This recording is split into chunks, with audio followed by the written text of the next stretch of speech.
జగన్ జమానాలో రాజకీయ ప్రత్యర్థులు మాట వినని వారిని బెదిరించి అదిరించి ఇక భూములపై కుట్రలు చేశారు. వారి భూములను అన్యాయంగా అక్రమంగా చట్టవిరుద్ధంగా నిషేధ భూముల జాబితాలో చేర్చారు. వారికి కంటి మీద కునుకు లేకుండా చేసి రాజకీయ కక్ష సాధింపులకు పాల్పడ్డ ఉదంతాలు ఎన్నో ఉన్నాయి.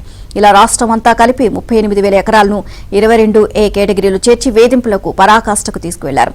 ఇక ఆ వేధింపులకు కాలం చెల్లింది. ఆ భూములకు స్వేచ్ఛ లభించనుంది.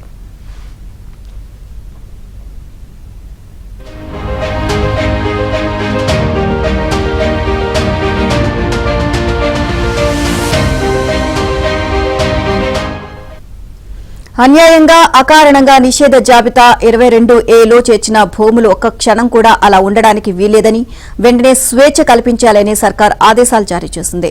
ప్రభుత్వ ప్రయోజనాలతో సంబంధం లేని పట్టా ప్రైవేటు భూములను 22A నుంచి తొలగించాలని రెవెన్యూ శాఖ ప్రత్యేక ప్రధాన కార్యదర్శి ఆర్పి సిసోడియా మార్గదర్శకాలు జారీ చేశారు. వీటితో పాటు స్వతంత్ర సమరయోధులు, రాజకీయ బాధితులు, మాజీ సైనికులు, ఇంకా అనాధిహీనం షరతులు గల పట్టా భూములపై లోగడ ఇచ్చిన ఉత్తర్వులు, మార్గదర్శకాలను పరిగణలోకి తీసుకుని నిషేధ విముక్తి కల్పించాలని ఆయన ఆదేశించారు. దీంతో వేలాది మంది సాగు భూములకు స్వేచ్ఛ లభించనుంది. ప్రభుత్వం ఆదేశగా నిర్ణయం తీసుకోబోతోంది అని ఈ నెల 8వ తేదీన నిషేధ భూములకు విముక్తి శీర్షికన ఆంధ్రజ్యోతి వార్తను ప్రచురించింది.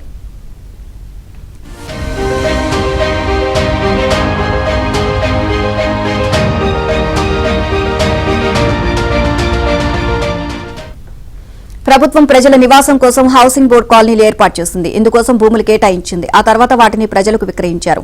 అయితే కాలక్రమేణా ఆ భూములను నిషేధ జాబితా నుంచి తొలగించాలి. కానీ ఇప్పటికీ అనేక ప్రాంతాల్లో హౌసింగ్ బోర్డు స్థలాలు, నివాస భూములను నిషేధ జాబితాలో కొనసాగిస్తున్నారు. శ్రీకాకుళం, విజయనగరం, విశాఖ, అన్నమయ్య, పుట్టపర్తి తదితర జిల్లాల్లో ఈ సమస్య చాలా తీవ్రంగా ఉంది. రెవెన్యూ శాఖ స్పెషల్ సిఎస్ సిసోడియా జిల్లాల పర్యటనకు వెళ్లినప్పుడు దీనిపై భారీగా పిటిషన్లు వస్తున్నాయి. ఇంటి స్థలాలు, హౌసింగ్ బోర్డు భూములను ఇంకా నిషేధ జాబితాలో కొనసాగిస్తున్నారు అన్న ఫిర్యాదులు వస్తున్నాయి. ఈ నేపథ్యంలో అలాంటి భూములను 22A నుంచి తొలగించాలని జిల్లా కలెక్టర్లను ఆదేశించినట్లు సిసోడియా చెప్పారు.